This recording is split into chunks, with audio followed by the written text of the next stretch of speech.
오늘 또 예배를 드릴 때 다른 것들에 집중하지 않고 우리의 신경을 빼앗기지 않고 오직 주님께 집중하며 오직 주님 홀로 영광 받으시는 그런 예배가 되었으면 좋겠습니다. 오늘 예배 드리면서 내 마음에 어떤 평안이나 위로만 얻어가려는 그런 생각보다도 더 나아가서 우리가 주님께 드릴 수 있는 그런 예배의 시간이 되면 좋겠습니다. 시간 다 함께 그런 마음 들며 예배를 위해서 기도하며 나갑시다. 기도합시다.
함께 자리에서 일어나셔서 계속 찬양합시다.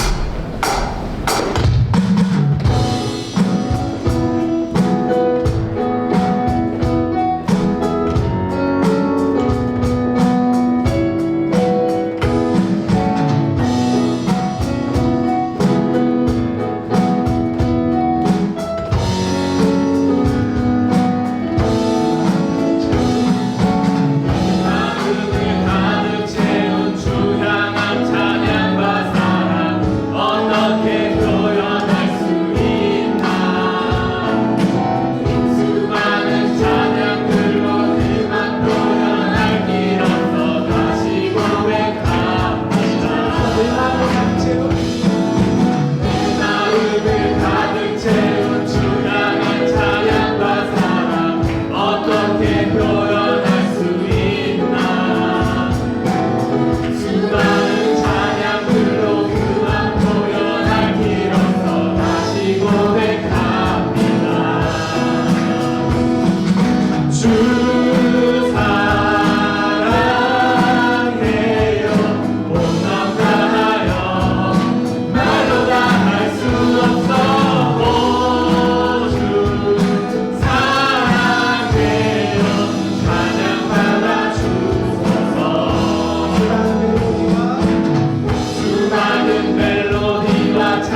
고백하는 새날 주신 감사해요.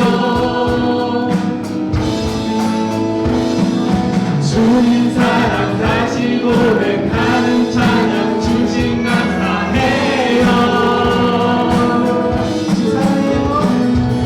주 사랑해요. 동남하여 말로 다 할 수 없어.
삶 가운데 깊이 관여하시는 우리를 너무나도 사랑하시는 주님의 그 능력을 붙들며 살아갈 수 있는 우리들 될 수 있도록 지금 함께 결단하는 기도함을 나가기 원합니다. 기도합시다. 주님의 삶 가운데 나의 영혼을 바라보지 않게 해주시옵소서. 나의 무덤을 바라보지 않게 해주시옵소서. 나의 어려움을 바라보지 않게 해주시옵소서. 나의 해감이 아니고 지금 주님의 어떠한 해가심을 바라보게 해주시옵소서. 나의 영혼을 들어 주님의 영혼을 바라보게 해주시옵소서. 지금 나의 목표와 나의 꿈과 나의 비전이 아니라 주님의 비전을 살아가게 바라보게 하옵소서. 지금 그렇게 할 때 지금 이 빛난 영광을 보며 우리가 살아가게 원합니다. 이 빛난 영광을 생각하며 바라보게 원합니다. 이번에 어떤 나의 마음을 낭만할 때가 있습니다. 나는 도전할 수가 없습니다. 나의 힘으로 바뀔 수가 없습니다. 지금 그렇게 우리가 우리를 인도하시고 지금 나의 영을 비춰주셨다면 주님의 그 능력을 우리가 바라보게 해주시옵소서. 우리가 우리를 감당하는 하나님 그 명령하시고 지금 우리가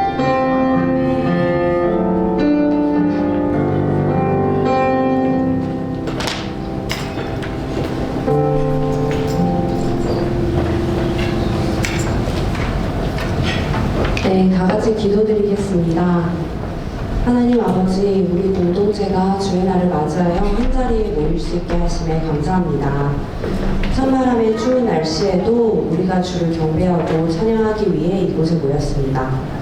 우리가 함께 모인 이 자리에 은혜 베풀어 주소서. 긍휼의 하나님, 우리의 모든 것을 아시는 하나님, 지난 한 주간의 우리 모습을 되돌아봅니다.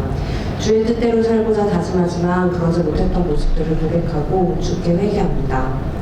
주의 은혜가 한없이 크고 깊음을 알매도 불구하고 일상에 감사하지 못한 것이 아닌지요. 내가 받은 것들을 작게 여기지 않았는지 되돌아봅니다. 또한 주의 자녀로 살겠다는 다짐에도 불구하고 세상의 것을 삶의 우선순위에 두며 앞세웠던 모습을 고백하고 회개합니다. 사랑의 하나님, 우리 교회 공동체를 위해 기도합니다. 우리 안에 교제가 넘치고 서로를 위함과 사랑이 더 커지도록 하시며 항상 저희와 함께하여 주세요. 돌아오는 주말에 교회 MT가 예비되어 있습니다. 공동체가 하나 되는 시간이 되고 더 친밀해지며 또 그 안에서 하나님을 깊이 있게 만나는 시간 되게 하여 주세요. 준비하는 손길들에 은혜 부어주시어 행사가 잘 준비되고 안전히 마무리될 수 있기를 바랍니다. 지체들이 평상으로 오가는 길도 안전하게 지켜주세요. 마지막으로 오늘 설교를 전하시는 최태현 교수님의 말씀에 힘이 있게 하여 주시고 말씀이 마음 깊이 새겨지고 우리 삶이 변화되게 하소서. 예수님 이름으로 기도드렸습니다. 아멘. 사도신경으로 신앙 고백하시겠습니다. 나는 전능하신 아버지 하나님 천대의 창조주를 믿습니다. 나는 그의 유일하신 아들 우리 주 예수 그리스도를 믿습니다. 그는 성령으로 잉태되어 동정녀 마리아에게서 나시고 본디오 빌라도에게 고난을 받아 십자가에 못 박혀 죽으시고 장사된 지 3일 만에 죽은 자 가운데서 다시 살아나셨으며 하늘에 오르시고 전능하신 아버지 하나님 우편에 앉아 계시다가 거기로부터 살아있는 자와 죽은 자를 심판하러 오십니다. 나는 성령을 믿으며 거룩한 공교회와 성도의 교제와 죄를 용서받는 것과 은혜의 부활과 영생을 믿습니다. 아멘. 네, 그 다음에 성경 봉독하겠습니다. 그들이 시로에서 먹고 마신 후에 한나가 일어나니 그때 제사장 엘리는 여호와의 전 문설주 곁 의자에 앉아 있었더라. 한나가 마음이 괴로워서 여호와께 기도하고 통곡하며 소원하여 이르되 만군의 여호와여, 만일 주의 여종의 고통을 돌보시고 나를 기억하사 주의 여종을 잊지 아니하시고 주의 여종에게 아들을 주시면 내가 그의 평생에 그를 여호와께 드리고 삭도를 그의 머리에 대지 아니하겠나이다. 그가 여호와 앞에 오래 기도하는 동안에 엘리가 그의 입을 주목한즉 한나가 속으로 말하며 입술만 움직이고 음성은 들리지 아니하므로 엘리는 그가 추운 줄로 생각한지라. 엘리가 그에게 이르되 내가 언제까지 취해 있겠느냐 포도주를 끊으라 하니 하나가 대답하여 이르되 내 주여 그렇지 아니하나이다. 나는 마음이 슬픈 여자라 포도주나 독주를 마시는 것이 아니요 여호와 앞에 내 심정을 통한 것뿐이오니. 네, 최태영 교수님. 당신의 여종을 악한 여자로 여기지 마옵소서. 내가 지금까지 말한 것은 나의 원통함과 덕분됨이 많기 때문이니이다 하는지라. 엘리가 대답하여 이르되 평안히 가라. 이스라엘의 하느님이 내가 기도하여 구한 것을 허락하시기를 원하노라 하니 이르되 당신의 여종이 당신께 은혜 있기를 원하나이다 하고 가서 먹고 얼굴에 다시는 큰 신빛이 없더라. 네, 최 교수님 나오셔서 봉헌 기도해 주시겠습니다.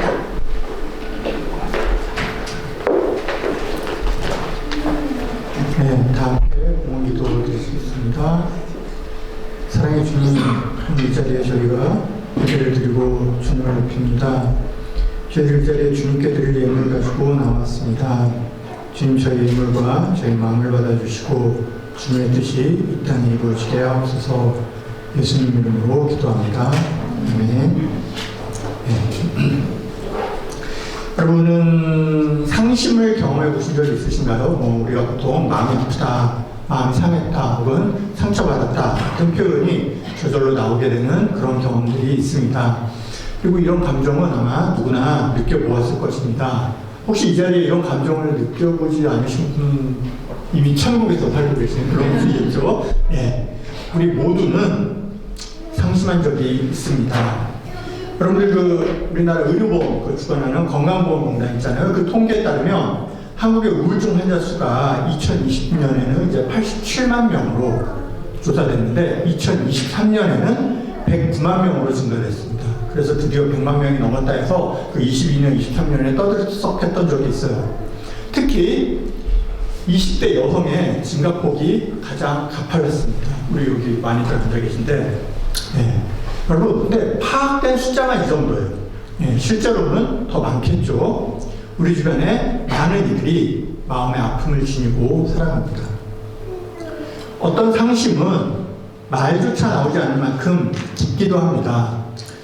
저는 3년 전에 아버지를 잃고 나서 전에 경험하지 못했던 그런 상심을 경험했습니다. 그 상한 마음이 지금까지도 다 치유가 되지 못한 채 살아가고 있어요. 부모님 3년상이라는 말이 옛날 말이 이해가 되는데 그것도 충분한 시간은 아닌 것 같다는 생각이 들었습니다. 지금도 아버지와 이 세상에서 단 1분만 다시 한번 대화를 나눌 수 있다면 하는 그런 마음으로 살아가곤 합니다. 우리는 이렇게 어떤 상실을 통해서 상심을 경험합니다. 또는 상실이 아닌 부재 혹은 결핍으로 인해 상심을 경험하기도 합니다. 이 사회는 한 개인이 어떠한 것들을 갖출 것을 요구해요. 예를 들어 노동시장에서는 어떤가요? 신체와 정신에 손상이 없을 것을 요구합니다. 요즘에는 많이 달라졌지만 과거에는 어땠어요? 여자들은 반드시 아이를 낳을 수 있어야 했고 남자들에게는 번듯한 직장이 있어야 했습니다. 소득 수준도 마찬가지예요. 비참한 노동을 계속해야만 삶을 유지할 수 있다면 그 마음은 점점 쇠락해 갈 수밖에 없습니다. 일이 잘 안 되는 상황이 있죠. 사람들이 보통 실패라고 부르는 그런 상황도 포함시킬 수 있겠습니다. 목표 달성의 부재인 거죠. 여러분, 이런 무언가가 없어도 사실 우리는 여전히 우리이지만 어쩔 수 없이 우리는 사회가 요구하는 기준에 미치지 못할 때 그런 나의 상태로 인해서 상심을 하게 됩니다.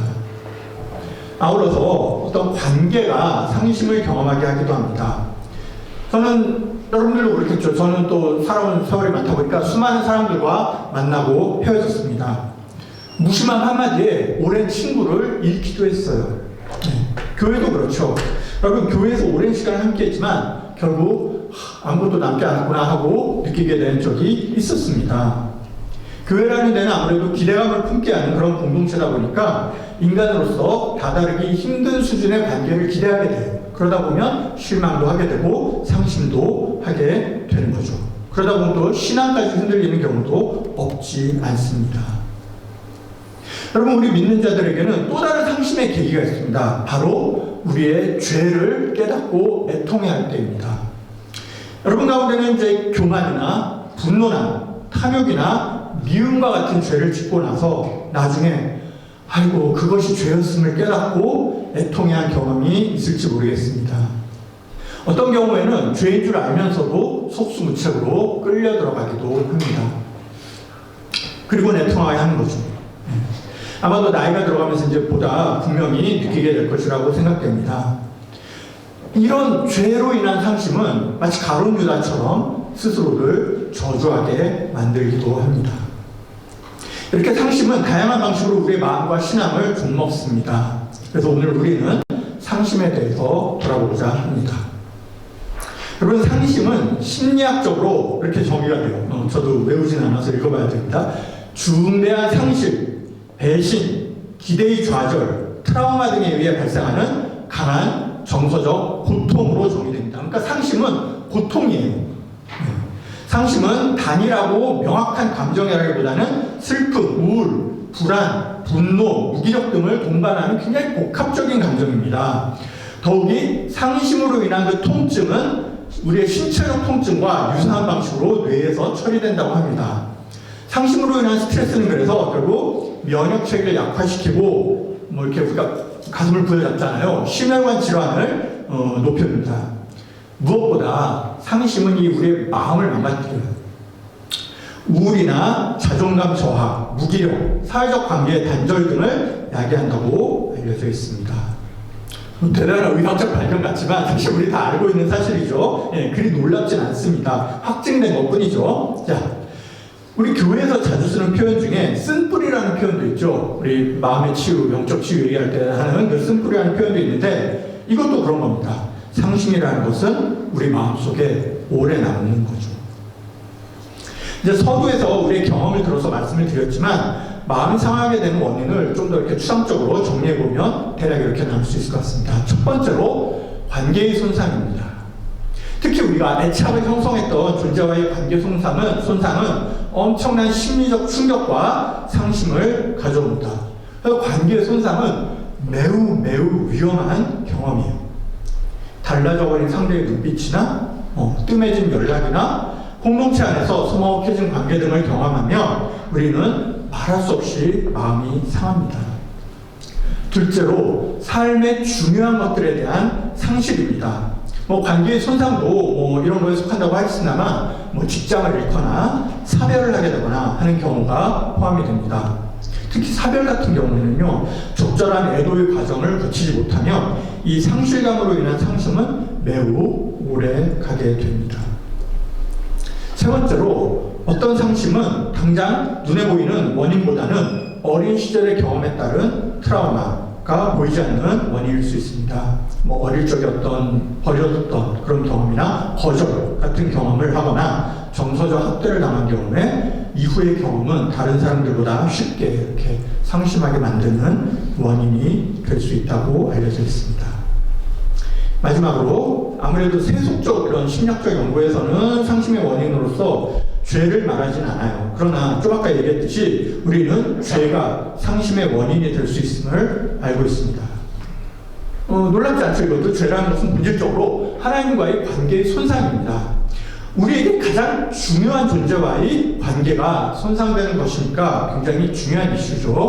꼭 하나님이 아니더라도 신앙이 없는 이들이라면 하나님 대신에 어떤 고귀하고 초월적인 가치를 상정할 수도 있습니다. 어쩌면 그 고귀하고 초월적인 가치라는 것의 실체는 보다 나은 자기 자신 혹은 자신의 이상형적 자아일 수도 있어요. 그럼 결국 죄라는 것은 무슨 도덕적 잘못이기보다는 그런 이상적 존재와 현실적 자아 간 관계의 손상이라고 할 수 있겠습니다. 그래서 이로 인한 상심은 심대하고 지속적입니다. 그렇다면 상심의 결과는 뭘까요? 상심을 깊이 경험하면 우리 삶에는 여러 어려움이 생기겠죠. 대표적인 경우는 자존감의 손상입니다. 거절을 당한 경험이나 사회가 요구하는 어떤 조건이 결핍된 상황은 사람의 마음을 상하게 만들고 자신을 낮추고 사람들과의 관계에 어려움을 겪게 합니다. 그러다 보면 또 우울증, 불안, 무기력 등이 발생하는 거죠. 그리고 이런 심리적 상태가 오래 지속되면 스트레스 호르몬이 증가하고 세로토닌 같은 긍정적 호르몬은 감소하면서 면역 체계에도 문제가 발생하게 됩니다. 그러니까 마음이 아프면 몸도 아파지는 거예요. 그럼 몸이 아파지니까 마음이 또 아파지고 하는 것들을 저도 20대, 30대 때 많이 경험을 해봤던 것 같습니다. 그래서 여러분 이런 건 다 아는 얘기인데, 그래서 상심이라는 것은 단순히 마음을 굳게 먹는다고 해서 이 사회가 설정한 어떤 정상적인 그런 삶으로 쉽게 이전될 수 있는 마음 상태가 아닙니다. 상심은 마음뿐만 아니라 우리 몸의 건강에도 영향을 미치고, 건강의 상실은 다시 상심을 강화하는 악순환을 낳습니다. 더더군다나 최근에 이제 어떤 교사의 살인사건이 일어났잖아요. 그거를 정신질환과 관련이 있다는 여론이 이렇게 형성이 되면서 마음이 아픈 이들은 이제 사회의 돌봄 대상이 아니라 감시의 대상마저 되고 있는 상황입니다. 뭐 이런 말을 한다고 해서 그 교사의 행동을 옹호하려는 것이 아니라는 말을 덧붙여야 할 만큼 이러한 시선은 강력합니다. 여러분, 상심은 마음이 비뚤어지거나 약한 상태가 아닙니다. 그냥 자아가 부서진 상태입니다. 자, 그러면 이제 성경에서는 어떤 모습의 상심들이 기록되어 있는지 살펴봅시다. 이제 좀 더 보편적인 상심의 이유에 대해서는 얘기했으니까 여기를 좀 더 성경적인 관점에서 얘기를 해볼까 합니다.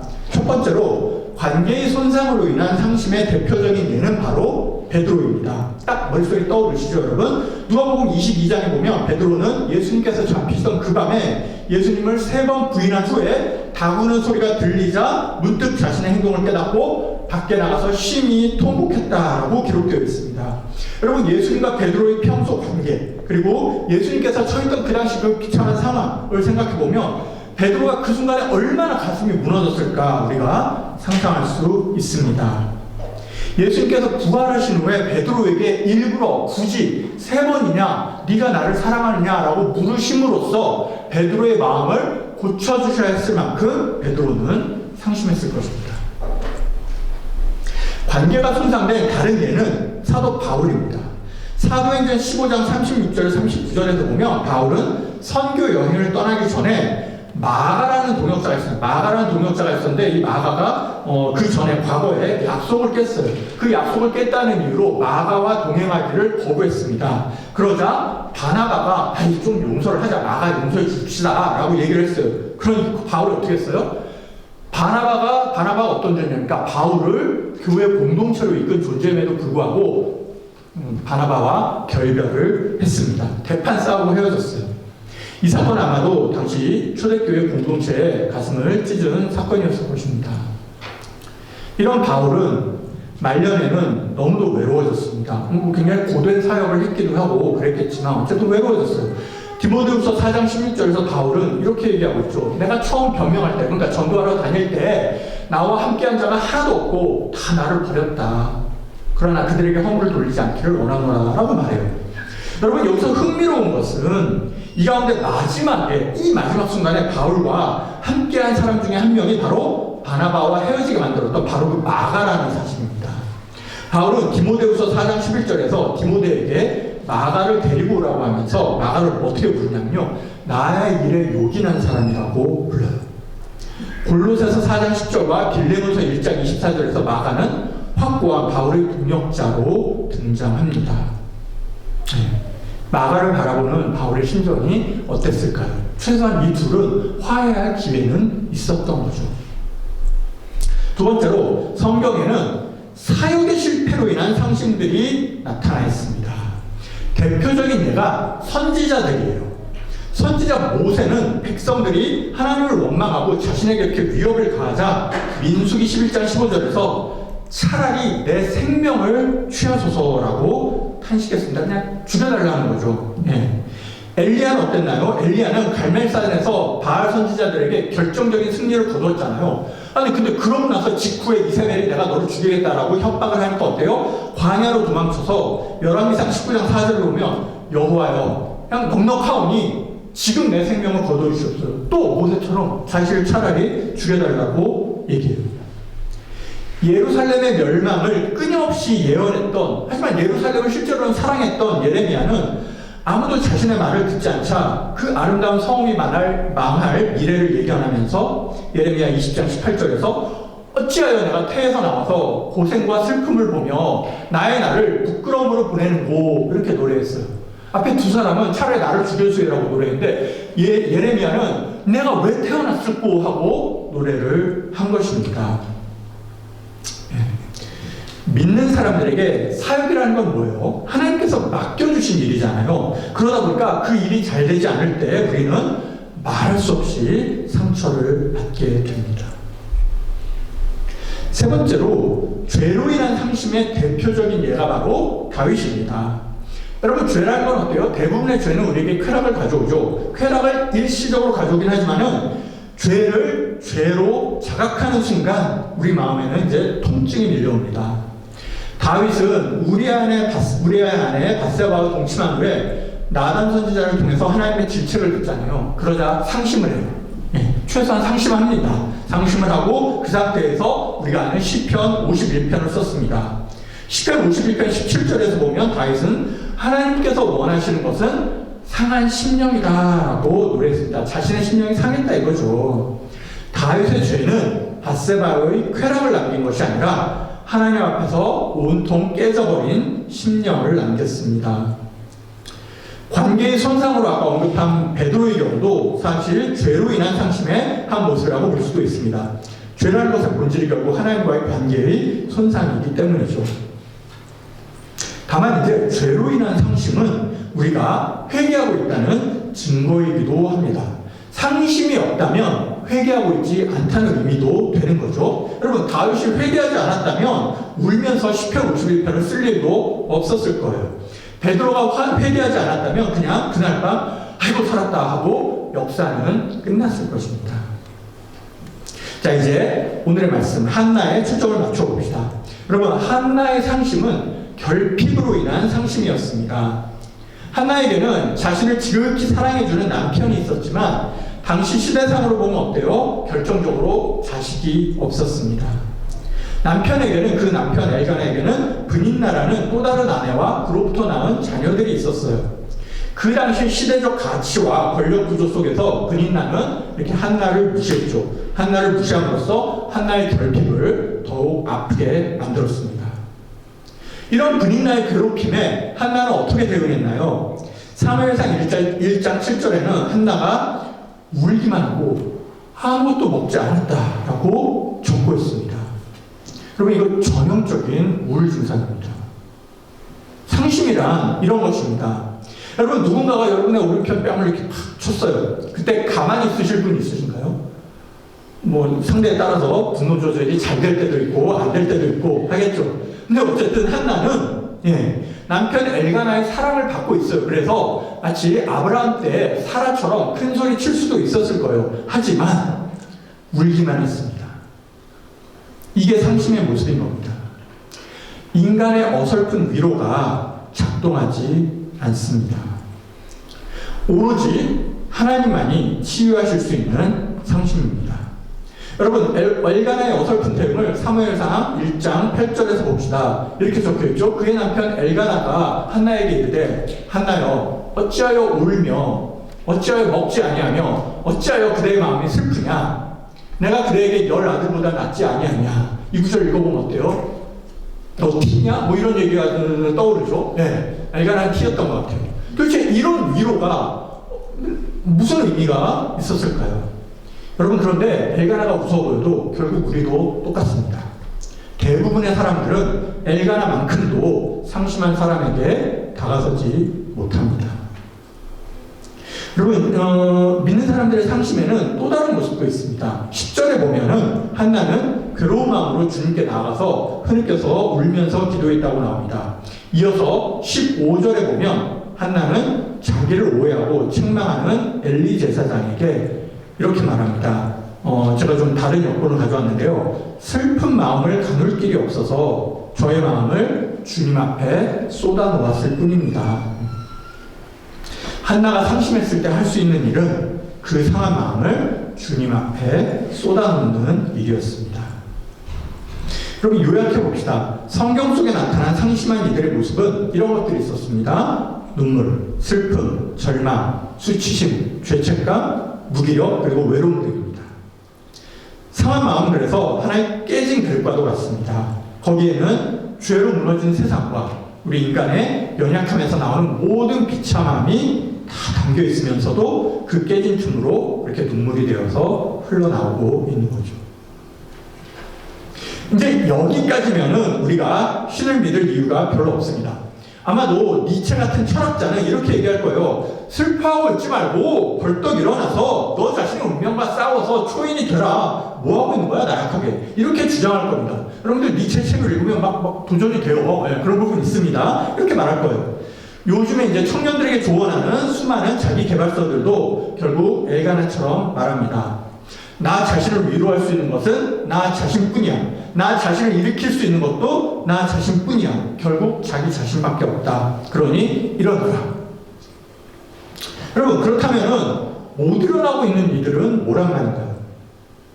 못 일어나고 있는 이들은 오늘날 우리 사회에서 3번 실패하는 거예요. 한 번은 넘어져서 실패한 것이고, 다른 한 번은 남들이 일어날 때 자기만 일어나지 못해서 2번째 실패하는 것이고, 또 다른 마지막으로 남들이 일어나라고 격려해 주었는데 일어나지 못해서 3번 실패하게 되는 것입니다. 여러분 이때 하나님은 어디에 계십니까? 사무엘상 1장 19절은 이렇게 적고 있습니다. 주님께서 한나를 기억하여 주셨다 라고 되어 있어요. 여러분 한번 다시 읽어보실까요? 주님께서 한나를 기억하여 주셨다. 네. 이제 한나 대신에 여러분의 이름을 넣어서 다시 말해보십시다. 주님께서 이제 여러분을 기억하여 주셨다. 여러분 주님은 우리를 기억하여 주십니다. 그리고 상처를 싸매 주십니다. 이게 성경의 약속인 것은 분명해요. 한나는 결국 아들을 얻었습니다. 그 아들이 바로 이스라엘 역사에 빛나는 사무엘이죠. 네, 사무엘 선지자입니다. 깊은 상심이 기도와 만나면 빛나는 열매를 맺습니다. 사무엘을 엘리 제사장의 집에 바치면서 한나는 이렇게 노래하죠. 2장 1절 이하를 발췌해서 봅니다. 우선 주님을 높여요. 네. 원수들 앞에서 자랑스럽습니다. 주님께서 나를 구하셨으므로 내 기쁨이 큽니다. 우리 하나님 같은 반석은 없습니다. 그리고 이제 약간 큰 소리를 쳐요. 자신을 핍박하던 이들을 이렇게 책망합니다. 너희는 교만한 말을 늘어놓지 말아라. 오만한 말을 입 밖에 내지 말아라. 참으로 주님은 모든 것을 아시는 하나님이시며 사람이 하는 일을 다 저울에 달아보시는 분이시다 라고 얘기해요. 네. 여러분들도 이제 오랜 시간을 견디고 인내해서 좋은 일이 생겼을 때 그 자기를 핍박했던 사람들에게 이런 마음이 들고 이런 노래를 저절로 하게 되기도 합니다. 그런데 여러분 모두가 한나 같은 은혜를 입는 것처럼 보이지는 않습니다. 이제 여기서 상심에 대해서 어려운 이야기를 할 때가 왔습니다. 때로 우리에게는 기다림이 깁니다. 더 절망에 빠지기도 합니다. 우리가 지금 성경에 기록되어 있으니까 결과를 알아서 그렇지 본인나의 핍박에 이렇게 거듭되고 있던 매해에 한나는 어땠을까요? 한나의 절망도 깊이가 더해갔을 것입니다. 여러분 그런 말 있죠? 해 뜨기 전이 가장 어둡다. 그 말 들으면 어때요? 기운이 나요? 그렇지. 해 뜨기 전이 가장 어둡지. 네, 조금만 참자. 도대체 아니 지금이 해 뜨기 전 그 가장 어두운 순간인지 어떻게 알겠어요? 시계가 없어요. 네, 그런 문제가 있습니다. 이런 마음을 아는 것인지 한나는 하나님의 주권을 또 이렇게 노래합니다. 오래 참고 나서 하나님의 주권에 대해서 이렇게 노래하는 거예요. 여건이 좀 다른데요. 제가 읽어드릴게요. 뭐냐? 주님은 사람을 죽이기도 하시고 살리기도 하시며 스올로 내려가기도 하시고 거기에서 다시 돌아오게도 하신다. 이 세상을 떠받치고 있는 기초는 모두 주님의 것이다. 그분이 땅덩어리를 기초 위에 올려놓으셨다. 아니 오랜 기도 끝에 아들을 주신 하나님을 찬송하면서 뭐 갑자기 땅의 기초 얘기 나오고 그래요. 자, 이 부분에서 우리는 욥을 떠올릴 수 있습니다. 욥은 욥기 1장 21절에서 이렇게 노래했어요. 욥도 이제 보통이라면 대표적인 인물이죠. 주신 분도 주님이시요 가져가신 분도 주님이시니 주님의 이름을 찬양할 뿐입니다. 그리고 42장 5절 6절에서는 이렇게 주님의 주권을 인정합니다. 주님이 어떤 분이시라는 것을 지금까지는 제가 귀로만 들었습니다. 그러나 이제는 제가 제 눈으로 주님을 뵙습니다. 그리고 저는 제 지장을 거두어드리고 티끌과 잿더미 위에 앉아서 회개합니다. 라고 해요. 네, 이 고백이 나오기 전에 여러분들 하나님께서 요백에 나타나셔서 말씀하셨던 그 유명한 구절들이 있죠. 네가 뭐 까마귀를 한번 먹여봤냐? 내가 천지를 창조할 때 너는 어디 있었느냐? 땅에 주울 때 너는 어디 있었느냐? 이런 말씀을 하십니다. 결국 뭐예요? 하나님은 나의 운명의 주권자다라는 고백인 것입니다. 여러분, 이 부분이 저희의 신앙에도 가장 도전이 됩니다. 상심한 가운데서 주님의 주권을 인정하는 것. 그것은 어려운 일이지만 반드시 필요한 일이기도 합니다. 왜 그래요? 왜냐하면 주권자만이 진정 우리를 위로할 힘이 있는 존재이기 때문입니다. 그렇지 않은 다른 사람들은요, 우리의 마음을 위로할 수 있는 능력은 없어요. 그때그때의 언어로 우리가 하루하루를 버티게 해줄 줄 모르지만은 우리의 운명을 바꿀 힘은 없다는 것입니다. 우리가 마음으로 주권자를 인정한다는 것은 언젠가는 위로를 받을 소망을 품고 있음을 또 의미하기도 합니다. 여러분 안에 지금 신앙이 없다고 생각해 보세요. 여러분 안에 주권자라는 개념이 없다고 생각해 보세요. 여러분들은 위로를 받을 자신이 있을까요? 그런 거죠. 그리고 나에게 욥이 고백했듯이 나에게 구원자가 있음을 믿고 있음을 의미합니다. 자, 모르겠어요, 여러분. 지금 이 말씀 듣고 있는 여러분들 이런 부분이 심정적으로 와 닿을지 모르겠습니다. 아마 잘 와닿지 않는 분들도 있을 거예요. 하지만 신학적으로는 우리가 반드시 고백할 수밖에 없는 부분입니다.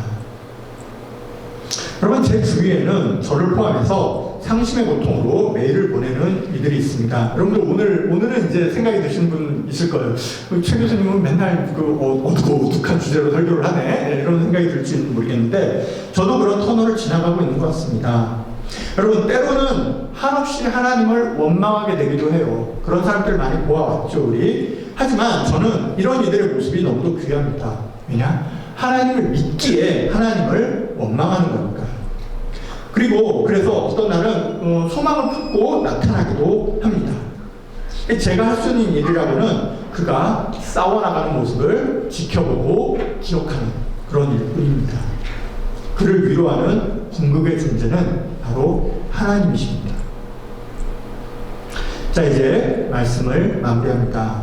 여러분, 우리가 많이 드리는 찬양 중에 예수 있죠. 이렇게 노래합니다. 슬픈 마음 있는 자, 몸과 영혼 병든 자, 누구든지 부르시오, 예수 이름 부르시오.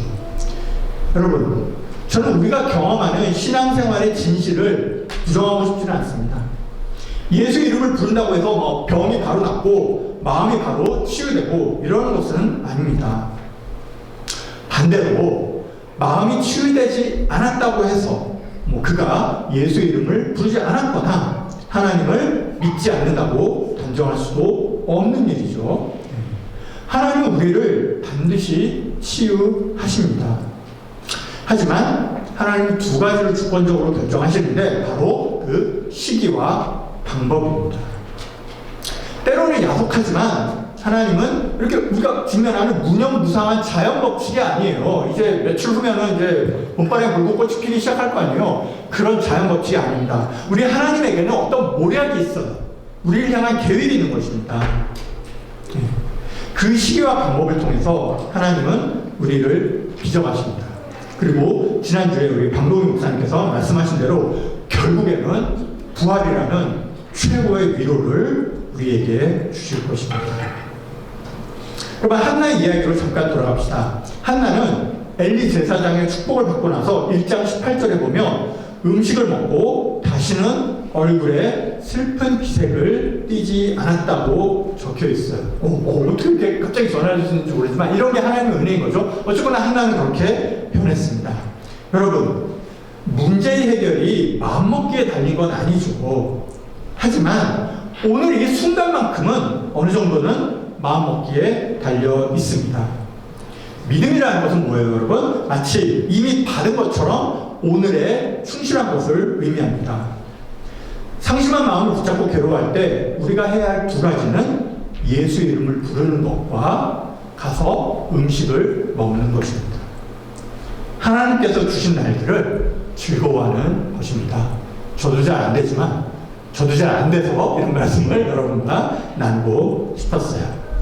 자, 지금 이 시간 우리 함께 굉장히 오래된 찬송가죠. 너 예수께 조용히 나가, 이 찬양을 드리면서 우리의 마음을 쏟아놓을 수 있는 예수님을 함께 바라보도록 하십시다.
사랑의 주님, 오늘 우리들 주님께 나가 우리의 마음을 쏟아놓습니다.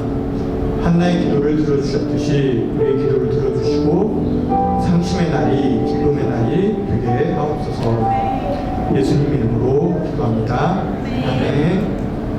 네, 바로 광고 드리겠습니다. 오늘 광고는 조금 길 것 같아요. 기대되시죠? 긴 광고는 어렵습니다. 자, 우리 두 분 선교사님, 홍종인 선교사님과 김난 선교사님 한 달 정도 저희와 함께 계셨는데요. 내일 밤에 비행기로 우간다로 다시 출국하십니다. 오늘 밤, 죄송합니다. 오늘 밤 비행기로, 내일 새벽에 오늘 밤 비행기로 다시 출국하십니다. 그래서 저희들 원래는 오늘 목장별로 간식 먹는 날인데 함께 간식 나누고 그 이후에 목장 모임 갖도록 하겠습니다. 오늘은 등반식이 또 있습니다. 우리 서동주 현영 형제님이신데요. 잠깐 앞으로 나오시면 감사하겠습니다.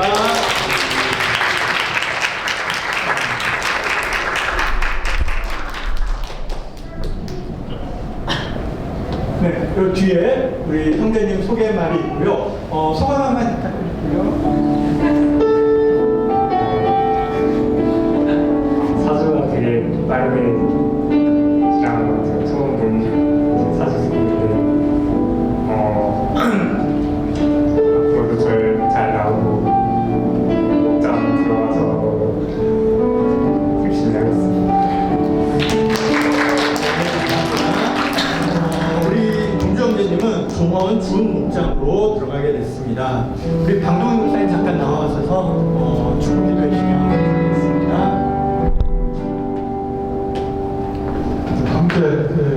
축복 기도하겠습니다. 하나님 아버지께서 우리 귀한 서동주 형제 이 귀한 교회로 또 인도하여 주시는 참으로 감사합니다. 아버지께서 늘 말씀으로 먹여주시고 늘 또 기도 가운데서 우리 서동주 형제의 마음을 어루만져 주시옵소서.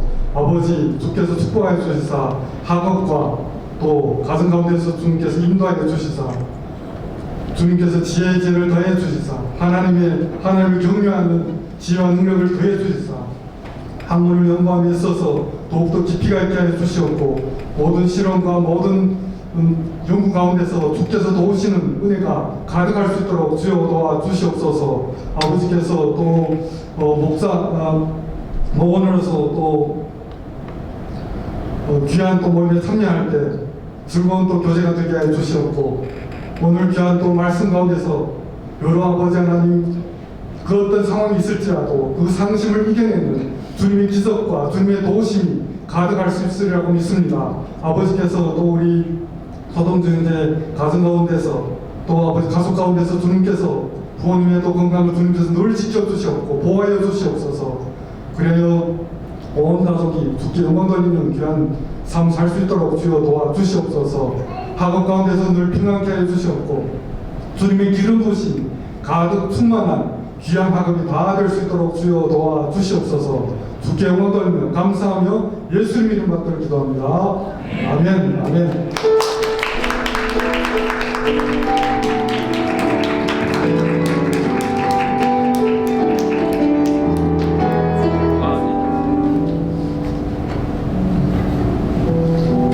네, 감사합니다. 그 다음에 이제 우리 졸업 광고 있습니다. 우리 교회에서 드디어 졸업을 하시는 분들이 있어요. 드디어라는 말이 좀, 약간 어감이 있긴 하지만은 모든 졸업은 다 드디어죠. 예, 우리 노현승 형제님과 허민영 자매님 졸업이 있는데요. 우리 허민영 자매님 잠시 나오셔서 소감 나누시면 좋을 것 같습니다. 와.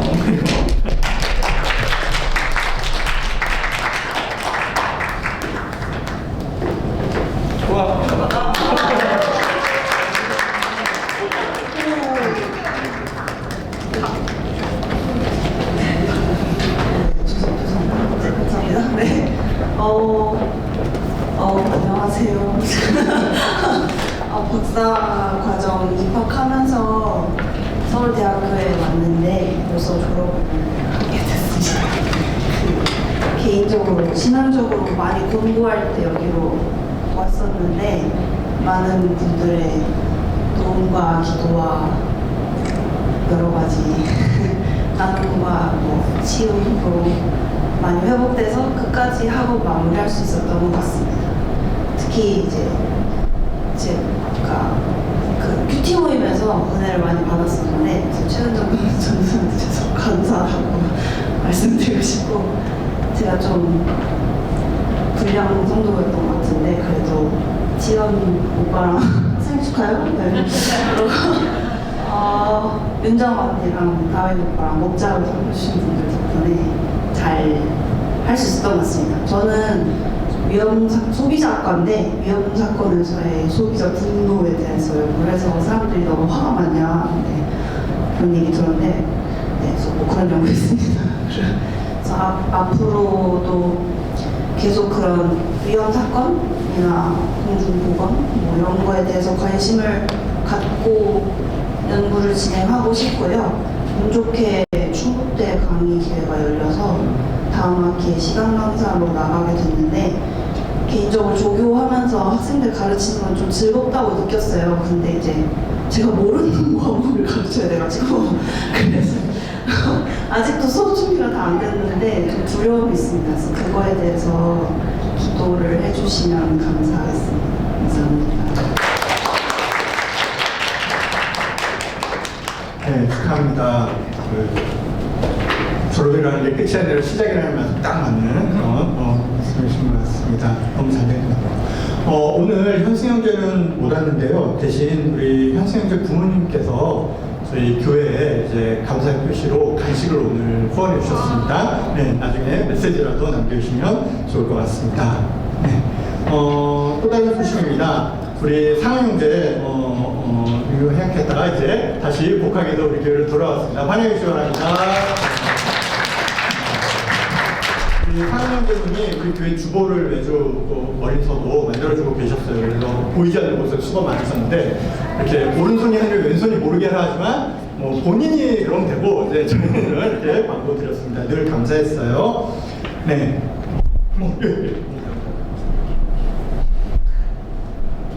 아, 맞다. 죄송합니다. 아이고.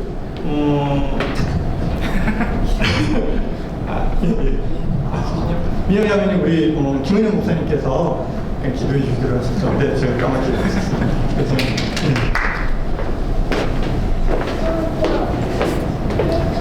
기도하겠습니다. 하나님 아버지, 힘겹고 또 많은 인내가 필요한 학교의 과정을 하나님께서 귀한 믿음 주시고 또 여러 가지 갈등 상황 가운데서도 여기까지 인도해 주셔서 귀한 모든 과정을 은혜 가운데 마칠 수 있도록 하나님께서 축복해 주시는 주님 감사합니다. 앞으로 우리 두 귀한 형제 자매의 앞길을 하나님께서 인도해 주셔서 이것이 끝이 아니라 새로운 시작과 또 믿음 안에서 주님을 부여잡고 그동안 준비했던 것들을 통하여서 많은 또 사람들에게 유익을 주며 또 이 사회에서 정말 필요한 인재가 될 수 있도록 하나님께서 붙잡아 주시옵소서. 무엇보다도 이제 새로운 출발 가운데서도 하나님께서 길을 열어주셔서 그동안 준비하고 또 갈고 닦았던 모든 것들을 귀하게 쓰임받을 수 있도록 도와주시고 무엇보다도 하나님 나라에 귀하게 영광 돌리며 주님 앞에 쓰임받을 수 있는 복된 믿음의 귀한 하나님의 귀한 아들까지 될 수 있도록 축복하여 주시옵소서. 감사드리옵고 예수 그리스도 이름으로 기도드립니다. 아멘.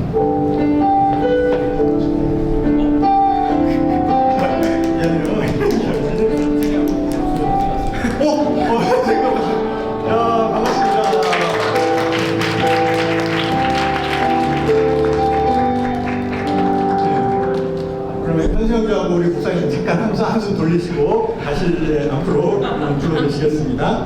자, 수련회 광고 먼저 그러면 잠시 또 하겠습니다. 여러분들 수련회 스케줄표가 나왔어요. 이제 주보에도 나와 있고요. 주보 확인하셔서 보시면 되고, 자, 알아두실 거는 이제 먼저 스키를 타시려는 분들, 스키팀은 토요일 오전에 일찍 출발하십니다. 그 다음에 그렇지 않은 분들, 그냥 이제 레저팀 분들은 12시에 점심시간 12시에 이제 학교 캠퍼스에서 차를 나눠서 출발하게 되겠습니다. 그러니까 그렇게 알고 움직여 주시면 되겠습니다. 자, 그러면 우리 현수형제 앞으로 나와주세요. 네, 들어올 시간입니다. 네.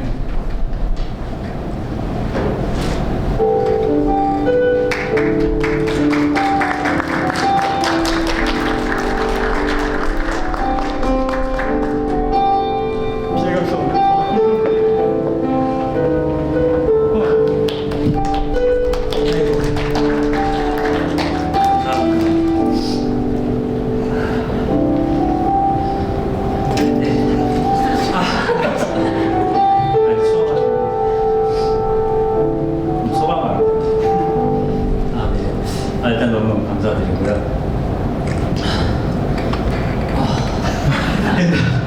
들었어요. 네, 뭐 사실 되게 힘든 시간 동안 이렇게 6년 동안 좀 힘들게 많이 보냈는데 일단은 물론 되게 이제 감사하고 정말 제가 한 번보다 더 많은 그런 것들을 받았다고 생각을 하고 있습니다. 그 가운데 이제 교수님께서 정말 이제 지도를 잘 해주셨고 많이 도와주셔서 덕분에 무사히 졸업을 할 수 있게 되었다라고 생각을 하고 있습니다. 사실 어제 이렇게 좀 뭔가 무슨 말을 할까 잠깐 생각을 했었는데 제가 아직까지는 뭔가 이렇게 마음이 정리되지는 않는 것 같아요. 마냥 그렇다고 이렇게 좋은 그런 후련한 느낌도 아니고 사실 저는 이제 뭔가 박사 학위를 받고 나서 계속 이제 연구직을 하고 싶다는 마음을 예전부터 갖고 있었는데 사실 지금은 이제 그런 생각이 약간 많이 접어들었고 내가 이제 무슨 일을 할까? 내가 어떤 일을 이렇게 좀 좋아하는지 그런 것들을 많이 찾고 있습니다. 많이 이제 아쉬움을 사실 갖고 있고요. 지금은 이제 많이 이제 제가 할 수 있는 것들에 집중해서 최대한 일단 박사 학위부터 마무리하자 이런 생각으로 이제 마지막에 집중을 했던 것 같습니다. 네, 그리고 저 교회에서 정말 저와 같은 그런 처지에 있는 이런 박사 가정분들이 있는 분들과 되게 그런 이제 얘기를 많이 나누면서 위안을 정말 많이 받았고 도움도 많이 받았었고 되게 좀 많이 감사하다는 말씀 드리고 싶습니다. 함께 기도해 주시고 진짜 사실 저희 연구실에 이제 사람이 없다 보니까 교회 분들과 더 많은 시간을 보냈던 것 같고 더 많이 이제 얘기 나누면서 상담하면서 그런 시간을 보냈던 것 같습니다. 네, 제가 지금 화성하는 건 아니기 때문에 이 정도로 이제 소감을 마치도록 하겠습니다. 감사합니다.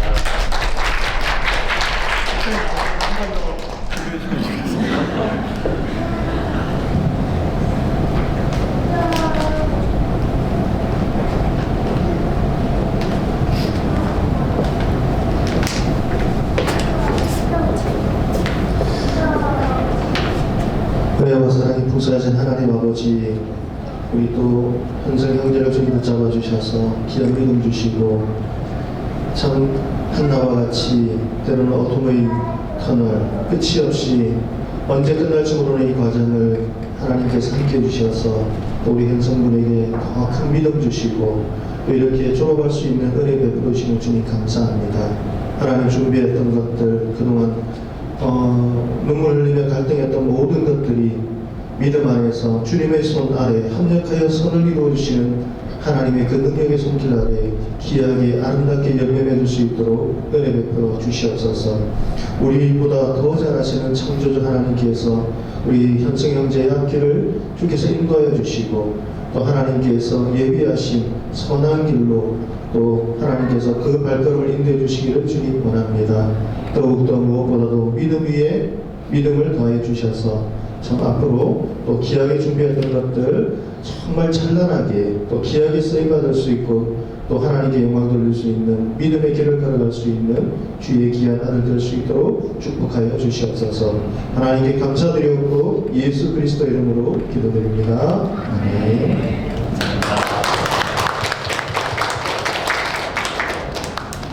네, 두 형제자매님 다시금 축하드립니다. 네, 오늘 광고가 길다고 말씀드렸죠? 아직 하나 남았습니다. 보도에 두 분 선교사님께서 오늘 밤 출국한다고 하셨지만 우리 홍종인 교수님 마지막으로 나오셔서 저희 교회 말씀 한마디 남겨주시면 감사하겠습니다.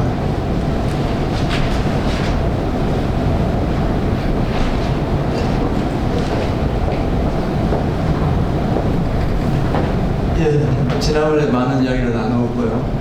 오늘 내일 0시 20분에 출국합니다. 여러분께서 늘 기도 가운데 저를 기억해 주신 것 참으로 감사합니다. 아직 우리 김남주 사모님 건강이 완전히 회복되지 않았는데 계속 기도 부탁드리겠습니다. 저희가 그곳에서 좀 하나님의 사람들을 키우는 귀한 사역에 계속해서 하나님께 쓰임받을 수 있도록 기도 부탁드립니다. 여러분들께서 기도해 주시고 또 후원해 주시고 서울대학교 후원해 주셔서 저희가 오늘까지 오게 된 줄로 믿습니다. 계속해서 주 안에서 또 저희가 계속 기도 편지 보내고 또 여러분들 저희를 기도해 주시고 저희도 기도하고 그런 가운데 주 안에서 참 좋은 믿음의 교제가 계속 이어지기를 바랍니다. 감사합니다.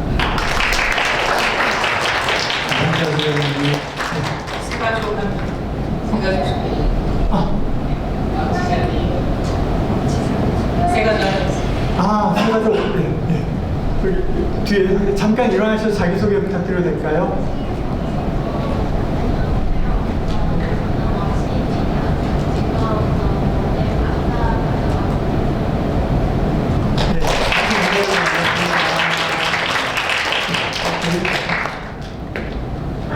네, 다 함께 자리에서 일어나셔서 저희가 찬양하시겠습니다.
극진하신 사랑과 성령의 감화 교통하심과 위로하심이 우리의 상심의 이유와 또 원인은 여러 가지지만 우리가 기억할 것은 주님께서 우리의 이름을 기억하시고 우리의 모든 상황을 헤쳐나갈 수 있는 힘과 능력 주심을 기억하리라 믿고 나가며 매일매일 주 안에서 즐거운 또 신앙생활 하기를 원하니 이 자리에 머리 숙인 주의 귀한 자녀 머리머리기에 열교회와 열방위 선교사기 영원히 함께 있을지어다. 아멘.